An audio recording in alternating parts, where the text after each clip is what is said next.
Bonjour à tous. À Besançon, la campagne municipale s'accélère. La maire écologiste sortante Anne Vigneault a dévoilé hier sa liste, une union de la gauche présentée à la Cité des Arts. Au même moment, son principal adversaire, le républicain Ludovic Fagot, révélait aussi les 57 noms de son équipe au parc des Glacis. Une liste qu'il présente comme un rassemblement de la droite et du centre. 255 poules sauvées de l'abattoir hier à Beaune. L'entreprise Poules pour tous organisait hier sur le parking du Bricorama une vente de ces gallinacés issus d'un élevage de la Nièvre.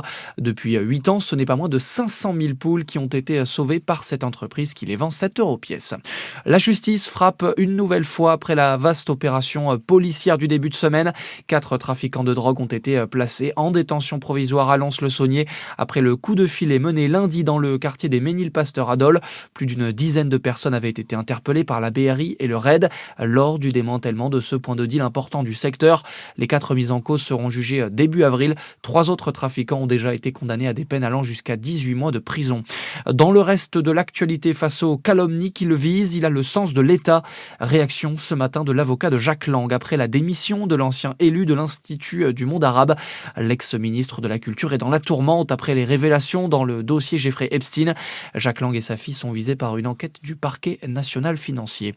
Direction la Pologne pour les handballeuses dijonnaises, 4e journée de Coupe européenne. Et pour conserver la tête de leur poule, elles affrontent le Zagłębie Lubin. Coup d'envoi à 14h avant un choc mercredi en championnat face à Brest. Et puis du basket à suivre ce soir, gros morceau pour l'élan Chalon qui reçoit le leader du championnat de France, Monaco, Delio Kobo, Mathieu Strazel ou encore Mike James. Match qui débutera à 19h pour le compte de la 19e journée de Betclic Elite. Voilà pour l'essentiel de l'actualité. Excellent après-midi à l'écoute de Fréquence Plus.